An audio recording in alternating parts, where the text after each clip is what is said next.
Hello friends. आज से हम शुरू करने वाले हैं फिजियोलॉजी के इम्पोर्टेंट टॉपिक्स को। ऐसे टॉपिक्स जो यूनिवर्सिटी एग्ज़ाम में कंटिन्यूसली पूछे जाते हैं, और साथ ही साथ हम कवर करने वाले हैं जितने भी यूनिट्स हैं सिमलिंगम में, सारी यूनिट्स के जितने भी इम्पोर्टेंट टॉपिक्स हैं। 15 नंबर वाले क्वेश्चंस, 10 नंबर वाले क्वेश्चंस और 2 नंबर वाले। तो ये सभी क्वेश्चन आज से हम कवर करने वाले हैं। तो सबसे पहली जो यूनिट है वो है सेल यूनिट। तो सेल यूनिट में मेनली दो ही क्वेश्चन बनते हैं, जो कि पहला होता है ट्रांसपोर्ट और दूसरा होता है होमोस्टैसिस। तो आज की इस वीडियो में हम पढ़ने वाले हैं ट्रांसपोर्ट के बारे में। तो ट्रांसपोर्ट दो तरीके का होता है। एक होता है एक्टिव ट्रांसपोर्ट, दूसरा होता है पैसिव ट्रांसपोर्ट।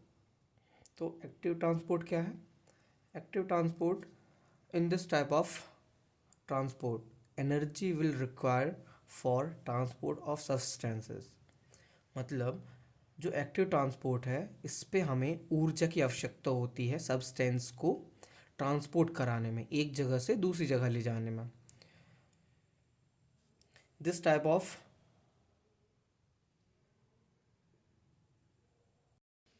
और ATP is necessary for this type of transport. और एटीपी जो होता है बहुत ही ज़रूरी होता है इस प्रकार के ट्रांसपोर्ट में।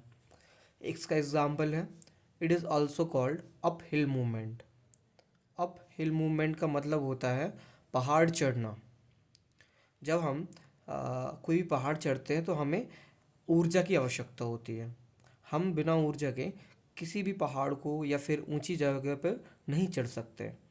तो इसे हम अप हिल मूवमेंट भी कहते हैं। इसका एग्जाम्पल है swimming in the opposite direction of the river stream. यदि हम नदी के बहाव के विपरीत दिशा में तैरेंगे तो हमें एनर्जी की आवश्यकता पड़ेगी।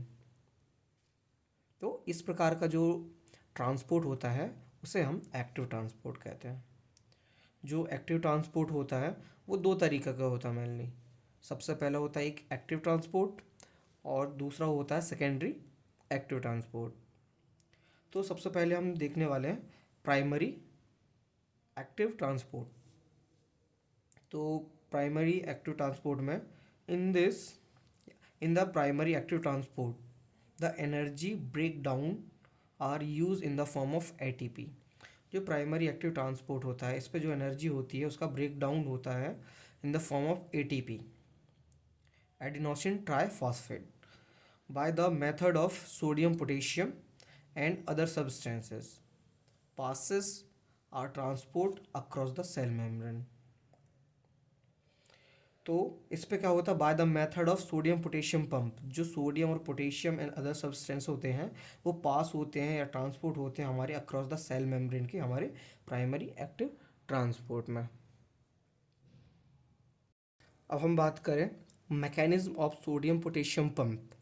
तो सोडियम पोटेशियम पंप क्या है? ये हमारे सेल के लिए बहुत ही इंपॉर्टेंट होता है किसी भी चीज़ को ट्रांसपोर्ट कराने के लिए, सोडियम पोटेशियम पंप। तो यही इसके बारे में हम बताने वाले हैं अभी कि जो transport of sodium and potassium mainly done by the carrier protein. ये जो आपको यहाँ दिख रहा है ये हमारा सेल है, उसके अंदर ये होता है, ये कैरियर प्रोटीन होता है ना। तो इसकी हमारे देखें तो 3 साइड्स होते हैं सोडियम के, 2 साइड होते हैं पोटेशियम के और एक साइड होता है एटीपीज का, है ना। तो सबसे पहले देखें तो सोडियम पोटेशियम पंप में जो होते हैं वो 6 साइड्स होते हैं, 6 साइड्स।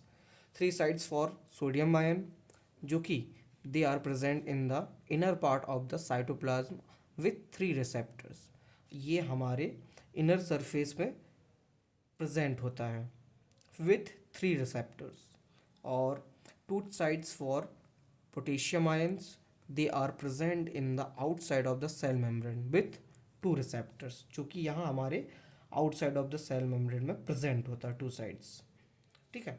देन उसके बाद होता है 1 sides for ATPase which is also present inside of the cell with the 1 receptor। एक रिसेप्टर के साथ ये भी प्रेजेंट होता है। इस पे क्या होता है, जो हमारा सोडियम होता है वो इनसाइड से आउटसाइड की ओर ट्रांसपोर्ट होता है, जो हमारा टू साइड्स हैं पोटेशियम के वो आउटसाइड टू इनसाइड ट्रांसपोर्ट होते हैं। और एक साइड होता है एटीपीज एनर्जी का, जो कि इनसाइड टू आउटसाइड ट्रांसपोर्ट होता है। ये जो हमारा डायग्राम है, यदि हम इसको समझ लें तो पूरा मैकेनिज्म, ट्रांसपोर्ट और मैकेनिज्म बिल्कुल इजी है। यही इसी का हम जो भी हमने अभी बताया है, इसी को हम अभी इसके मैकेनिज्म हम बताने वाले हैं। यदि हम आप इसको समझ गए तो इसका मैकेनिज्म भी आप समझ जाएंगे। अब बात हम करें मैकेनिज्म, तो activation of mechanism primary active transport की। तो जैसे after of activation of ATPase enzyme, the ATP is convert into the ADP with IP, मतलब इनऑर्गेनिक फॉस्फेट। जो this type of inorganic phosphate होता है वो एक्ट करता है लाइक एनर्जी की तरह, like an energy. This form of energy will utilize in the transport action में। मतलब जो हमारा इनऑर्गेनिक फॉस्फेट होता है वो एनर्जी का काम करता है और ये यूटिलाइज करता है ट्रांसपोर्ट के एक्शन के लिए। तो इस पे क्या होता है, जैसे ये एक्टिवेट होता है तो सोडियम आयन, जो हमारे सोडियम आयन्स हैं, will go to the outside to inside of the cell membrane, and potassium ion will go to the inside to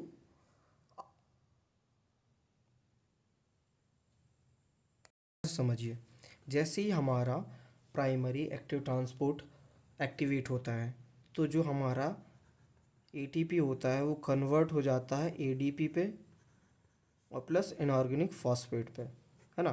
तो इनऑर्गेनिक फॉस्फेट क्या होता है, एक्ट करता है एनर्जी की तरह, जो कि ट्रांसपोर्ट में हेल्प कराता है। तो जैसे ही ये एक्टिवेट होता है तो जो हमारा सोडियम होता है वो इनसाइड टू आउटसाइड ट्रांसपोर्ट करता है, एंड जो पोटेशियम होता है वो ट्रांसपोर्ट होता है आउटसाइड टू इनसाइड, एंड जो हमारा एटीपीज होता है वो भी क्या होता है, इनसाइड टू आउटसाइड ट्रांसपोर्ट करने लगता है। और ये हमारा जो होता है कैरियर प्रोटीन होता है, ठीक है। तो ये इसका सिंपल सा मैकेनिज्म है। जैसे ही हमारा प्राइमरी एक्टिव ट्रांसपोर्ट क्या होता है, एक्टिवेट होता है, एटीपी एडीपी में कन्वर्ट हो जाता है with inorganic phosphate. Inorganic phosphate क्या होता है, ये एनर्जी की तरह काम करता है हमारे ट्रांसपोर्ट में, है ना।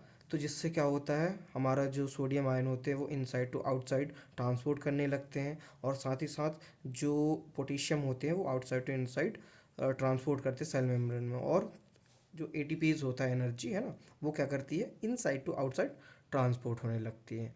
तो ये हमारा इसका मैकेनिज्म है सोडियम पोटेशियम पंप का। यहाँ पे हम देखते हैं, ठीक है। जैसे कि यहाँ पे हमने देखा कि जैसे एटीपी, है ना, एटीपी एंजाइम की प्रेजेंस में एडीपी में कन्वर्ट होता है प्लस इनऑर्गेनिक फॉस्फेट में, तो उसके बाद वो रिएक्शंस चलने लगती हैं कि हमारा सोडियम इनर सरफेस से आउटर जाने लगता है, पोटेशियम जो होता है आउटसाइड से इनसाइड और जाने लगता है, और जो हमारा एटीपीज होता है एनर्जी होती है वो इनसाइड टू आउटसाइड ट्रांसपोर्ट होने लगती है। तो ये इसका मैकेनिज्म है प्राइमरी एक्टिव ट्रांसपोर्ट का। अब हम बात करें सेकेंडरी एक्टिव ट्रांसपोर्ट की बात करें, तो जो सेकेंडरी एक्टिव ट्रांसपोर्ट है, it is the transport with the sodium ion bye means of the common carrier protein. जो हमने पीछे जो कैरियर प्रोटीन दिखाया था, इसी कॉमन कैरियर प्रोटीन पर क्या होता है, हमारा सेकेंडरी एक्टिव ट्रांसपोर्ट वर्क करता है। जैसे कि यहाँ पे हमने बताया है, प्राइमरी एक्टिव ट्रांसपोर्ट जो होता है, ट्रांसपोर्ट होता है सोडियम आयन किसके साथ होता है, कॉमन कैरियर प्रोटीन के साथ। तो जैसे कि when the sodium ion is transported by the carrier protein and another substance transported same direction or opposite direction, this type of transport is called secondary active transport। ठीक है, अभी इसको हम कॉन्सेप्ट को क्लियर कर देते हैं आगे वाले डायग्राम से कि किस तरीके से सेकेंडरी एक्टिव ट्रांसपोर्ट वर्क करता है। तो बात करें सेकेंडरी एक्टिव ट्रांसपोर्ट की, तो ये हमारा जो होता है दो टाइप का होता है, एन को ट्रांसपोर्ट जिसे हम सिम्पोर्ट भी कहते हैं, और दूसरा होता है एन काउंटर ट्रांसपोर्ट जो कि एंटीपोर्ट भी कहते हैं। तो एन को ट्रांसपोर्ट या इसे सिम्पोर्ट भी कहते हैं। तो when the substance is transport in the same direction with the sodium ion which is called an को ट्रांसपोर्ट या फिर सिम्पोर्ट। इस पे हम देख रहे हैं ये हमारा कैरियर प्रोटीन है, इस पे जो हमारे ये चैनल्स हैं, ये सोडियम के साथ सेम डायरेक्शन में ग्लूकोज, सेम डायरेक्शन में अमाइनो एसिड, ये एक ही दिशा में ट्रांसपोर्ट हो रहा है, तो इसे हम क्या बोलते हैं, सिम्पोर्ट। ठीक है। अब एनी को ट्रांसपोर्ट की हम बात करें तो एनी काउंटर ट्रांसपोर्ट है ना, एनी काउंटर ट्रांसपोर्ट, या फिर इसे हम एंटीपोर्ट, एंटी मतलब विपरीत दिशा है ना, विपरीत डायरेक्शंस, अपोजिट डायरेक्शन। तो when the substance is transported opposite direction of sodium ion, मतलब सोडियम आयन के साथ वो अपोजिट डायरेक्शन में क्या होता है, ट्रांसपोर्ट होता है, तो उसे हम एन को ट्रांसपोर्ट कहते हैं, एन काउंटर ट्रांसपोर्ट कहते हैं।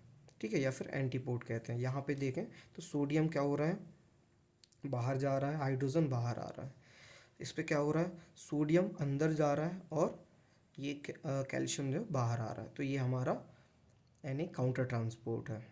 ठीक है, और ये हमारा एन को ट्रांसपोर्ट मतलब सिम्पोर्ट, मतलब सेम डायरेक्शन में, या तो बाहर ही आएंगे या फिर अंदर ही जाएंगे। ठीक है, अब हम आगे चलते हैं। अब आ जाते हैं पैसिव ट्रांसपोर्ट में। जो हमारा पैसिव ट्रांसपोर्ट है, in this type of transport there are no requirement of energy. मतलब पैसिव मतलब ऐसी चीज़ जिस पे हमें कुछ भी एनर्जी की रिक्वायरमेंट नहीं होती है ना। Passive transport is also called down hill movement. Down hill movement बोले तो किसी भी पहाड़ से नीचे उतरना या फिर सीढ़ियाँ उतरना, है ना। सीढ़ियाँ चढ़ना एक्टिव ट्रांसपोर्ट, सीढ़ियाँ उतरना पैसिव ट्रांसपोर्ट। पैसिव ट्रांसपोर्ट में हमें किसी भी एनर्जी की रिक्वायर्ड नहीं पड़ती है, इसीलिए हम डाउन हिल मूवमेंट कहते हैं। इसका एग्जाम्पल देखें तो swimming in the same direction of river stream. यदि हम नदी के बहाव के साथ यदि हम तैरे भी नहीं तो हम बहते जाएंगे, तो उसी को कहते हैं पैसिव ट्रांसपोर्ट। इसका एग्जांपल है bulk flow osmosis. Bulk flow मतलब high concentration to low concentration, osmosis जैसे कि इस पे भी क्या होता है, हाई कंसंट्रेशन से ये लो कंसंट्रेशन की ओर ट्रांसपोर्ट होता है, जाता है। तो this type of transport substance are transported from high concentration to low concentration, या फिर we can say the amount of flow depend upon the high bulk flow to low bulk flow. तो passive transport. ठीक है, तो हम एक बार quick revision कर लेते हैं कि हमने क्या क्या देखा। सबसे पहले हमने ट्रांसपोर्ट देखा, है ना। ट्रांसपोर्ट, तो ट्रांसपोर्ट क्या होता है, ट्रांसपोर्ट दो तरीके का होता है, एक एक्टिव ट्रांसपोर्ट होता है, एक पैसिव ट्रांसपोर्ट होता है। ठीक है, एक्टिव ट्रांसपोर्ट में हम क्या करते हैं, एक्टिव ट्रांसपोर्ट में हमें एनर्जी की रिक्वायरमेंट पड़ती है, इसे हम अप हिल मूवमेंट भी कहते हैं। ये दो तरीके का होता है, एक होता है एक्टिव ट्रांसपोर्ट और दूसरा होता है पैसिव ट्रांसपोर्ट। ठीक है, एक्टिव ट्रांसपोर्ट में क्या होता है, सोडियम पोटेशियम पंप, है ना। सोडियम पोटेशियम पंप वर्क करता है मैकेनिज्म। इस पे क्या होता है, जो हमारा एडीपी होता है, सॉरी एटीपी होता है, वो एडीपी में कन्वर्ट होता है plus inorganic phosphate. Inorganic phosphate जो होता है जस्ट लाइक एनर्जी की तरह काम करता है ट्रांसपोर्ट में। तो जैसे ये एक्टिवेट होता है तो जो हमारा सोडियम आयन होता है वो इनसाइड टू आउटसाइड जो होता है हमारा इनसाइड टू आउटसाइड ट्रांसपोर्ट करने लगता है, और साथ ही साथ जो हमारा पोटेशियम होता है वो आउटसाइड टू इनसाइड ट्रांसपोर्ट होता है, और जो एटीपीज होता है वो एटीपीज क्या करता है, इनसाइड टू आउटसाइड ट्रांसपोर्ट होने लगता है। तो ये हो गया हमारा primary active transport. Secondary active transport में क्या होता है कि सेकेंडरी एक्टिव ट्रांसपोर्ट में कोई भी सोडियम के साथ जो हमारा सब्सटेंस होता है वो ट्रांसपोर्ट का करता है, सेम डायरेक्शन में करता है, जिसे हम एन को ट्रांसपोर्ट कहते हैं। और दूसरा जो होता है वो an counter transport. An counter transport बोले तो जो या फिर इस एंटीपोर्ट मतलब विपरीत दिशा में जो ट्रांसपोर्ट करता है। ठीक है, तो यहाँ पे हम एक बार और बताते हैं, ये प्राइमरी जिस पे क्या, सॉरी एनी काउंटर ट्रांसपोर्ट जो कि सेम डायरेक्शन में जाता है सोडियम के साथ, एनी काउंटर ट्रांसपोर्ट जो कि अपोजिट डायरेक्शन में जाता है सोडियम के साथ ट्रांसपोर्ट होता है। तो ये हमारा सेकेंडरी एक्टिव ट्रांसपोर्ट हो गया, सॉरी एनी को ट्रांसपोर्ट हो गया सेकेंडरी का। अब पैसिव की हम बात करें तो पैसिव में क्या होता है, इसमें हमें एनर्जी की कोई भी रिक्वायरमेंट नहीं पड़ती है, हाँ, और इसे हम डाउन हिल मूवमेंट भी कहते हैं। एग्जाम्पल इसका swimming in the same direction of the river stream. इसका एग्जाम्पल साथ ही साथ बल्क फ्लो ऑस्मोसिस हो गया। इस पर क्या होता है, high concentration to low concentration substance transport करता है, या फिर लो, इस पे हम बता सकते हैं कि high bulk flow to low bulk flow ये सब्सटेंसेस ट्रांसपोर्ट होते हैं।